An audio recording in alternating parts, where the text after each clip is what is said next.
I'm K-Day. You might know me for being an amazing director, an amazing editor, and the girl who says, "Shut the fuck up," to dogs. You're now watching Tony of the Dead.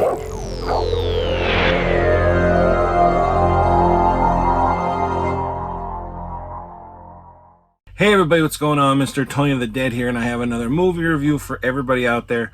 And this one's going to be on Siege. This is from Severin Films, and it's directed by Paul Donovan and Maura O'Connell. This movie follows these vigilantes who go into this gay bar and basically have a massacre in there. And this one surviving patron of the bar escapes and goes into this apartment building with these people, and they're kind of like keeping him safe from these other people out there that are trying to get him. So now the whole night is them protecting him and the bad guys trying to get in after him. Movie came out in 1982, and it's like 83 minutes long or 82 minutes long with the like theatrical version, and the extended cut is like 90 some minutes long. And that's what you have on here. You have, you know, the regular and the extended cut as well. And this was the first time I ever saw this. I thought this was like another kind of war movie. You know, I wasn't sure. And then like you look on the back and it's like, well, what's going on here? And, you know, to give a better description, the police in the city and everything are on strike.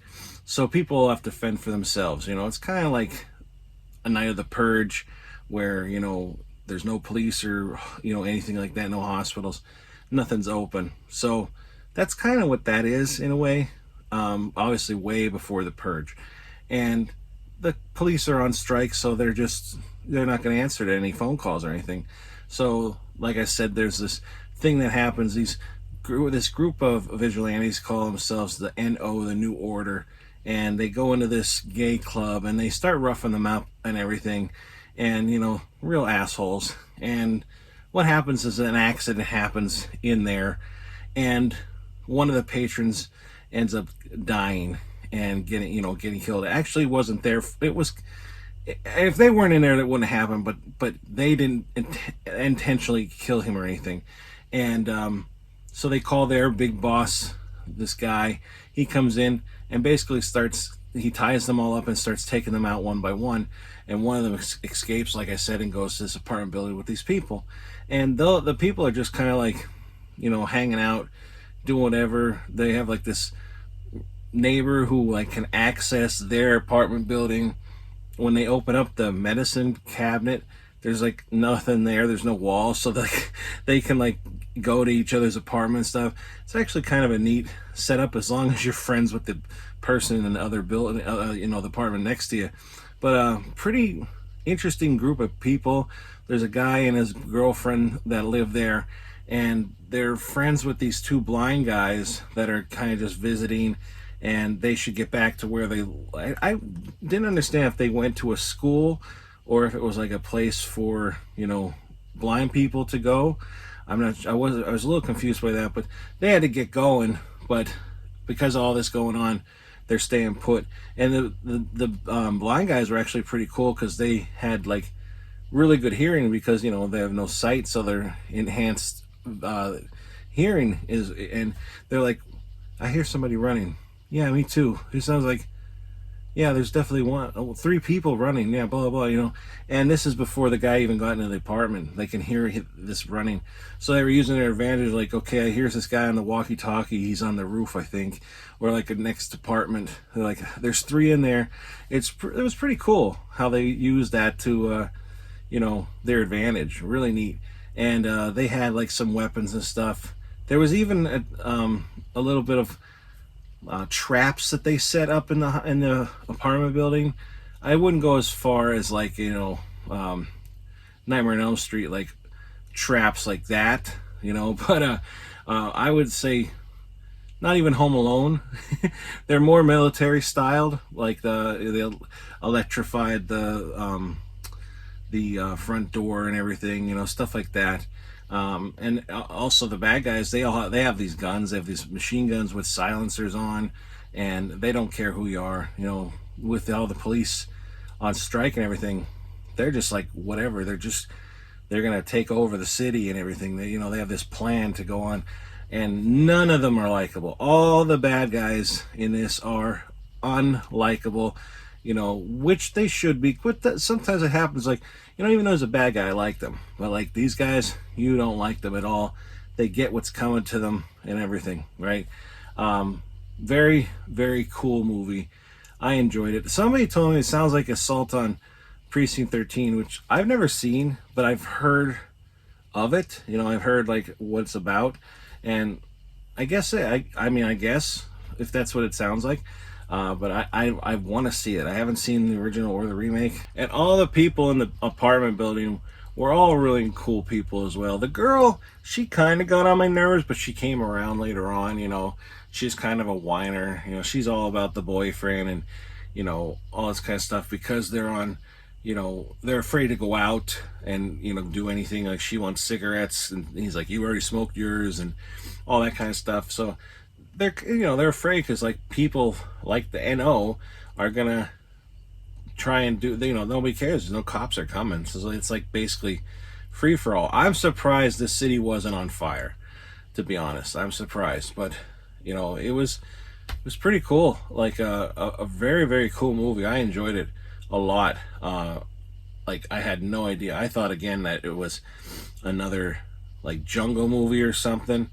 You know, something along those lines, but totally wasn't what I thought. And very, very cool. I enjoyed this a lot, to be honest. Like, I was glued to the screen. Again, no checking the phone or anything. Very, very neat. I wonder if, like, maybe that's where The Purge got its idea from, because it kind of reminds you of that. Not that, you know, there's something where everybody's going to go out and kill or can, but like, you know, the cops aren't going to do anything. That you know what I mean when I say it's like The Purge. And Home Alone, just because of the traps. But there's no, and people trying to get in, I guess. You know, so in a way, yeah, it's kind of like Home Alone, but not goofy or funny or anything. But very cool. The deaths in this were pretty cool as well. You know, people getting shot, bow and arrow, stuff like that. The bow and arrow part was really cool. There's this guy named Rosie, and let's just say he checked the wrong place at the wrong time, and it was like, whoa, you know, very cool. Of course, my favorite guy in the movie gets killed, and that sucks. And I won't say who it is, but yeah, this was like I said, this was a good movie. I'm glad I got to see it. And here you have, like, this is a slip cover here, and it's cool. You know, it's a cool image. I like it. I like the back as well. But then you pull out the slip cover, and underneath I have this cover on here, which is very, very cool. The only one that really looks like anybody on here is like the main guy right there. The rest, they don't really look like them, to be honest, but it doesn't really matter. And on the back you got this over here. Special features, audio commentary with co-director Paul Donovan and filmmaker Jason Eisner, and the trailer. Yeah, you don't have too much, but then this is the worldwide Blu-ray premiere of both the theatrical and extended versions, scanned in 2K from the original negative, recently discovered in a Nova Scotia archive. And with that being said, the picture looks awesome. Like, it looks really good. Really cool film. Cleaned up really nice. There is a reversible cover. I'll show you. There's the Blu-ray region A, B, and C, and then, like I said, you have a slip cover, and there's the other side, which is cool. I do like that. I like all the covers, to be honest, but I wanted to switch it to this one because I just like that one the most. But they're all pretty cool. I like them. This is just like people in an alleyway, you know, and people are coming up to them, which I don't think happens in the movie. It's just basically focused on these two groups of people. Yeah, it makes you think too.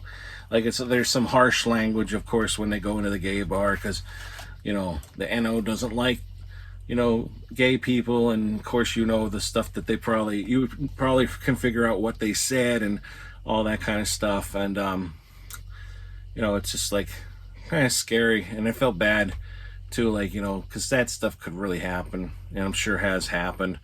But like the whole movie though, and the ending was really cool. I don't know if it was a setup for a sequel or what. Is there a sequel? I have no idea. But if there isn't, they could probably make one nowadays, to be honest. I think it would be cool. But yeah, it was a very, very cool ending. Again, the bad guys that died, you know, they definitely deserved it. You know, you don't feel bad. You like the good guys. And it's all kind of taking place in one building, you know, pretty much for the whole movie, which is another cool thing that, you know, I like movies that stay put. They're not all over the place. It's interesting, their apartment building too, you know. And then there's a sniper on one of the roofs as well, with like this night vision goggle attachment to it, and it's like they see all red on an outline, so they can't see the person who it is that they're looking at, but they see like it's a person, but it's all red. And it like, it's the weirdest looking one. I guess in the 80s that was probably like really good, but nowadays it just looks like crap. Like, and that's not the movie, it's just the technology at the time. But still, you know, I can't really complain about anything. It says from on the back here, totally unique and truly disturbing. Few Canadian films are so unrelentingly gripping as Siege. See, I didn't know that this was a Canadian film either. There you go. A great Canadian film. Fantastic actors, and the scores, you know, from what I remember, it went with the movie really well. Captions were good, sound was good. All in all, this is a really good release. I honestly think a lot of people would like this movie. It's not over the top with blood or anything, but it's a really cool suspense, action, thriller kind of movie. I think a lot of people will like it. I definitely liked it a lot. So yeah, check this one out. And if you've seen this, let me know what you thought about it. Is there a sequel that I should see, or, you know, whatever? But yeah, definitely worth watching. I really enjoyed it. So yeah, check out Siege from Severin Films. I'm not sure when it's coming out. It might be out now. It might be out this month of August. But I'll put a link below where you can go and pick it up and everything. But yeah, with all that being said, please give this video a thumbs up, hit the subscribe button, and follow me on any of the social media links in the description box below.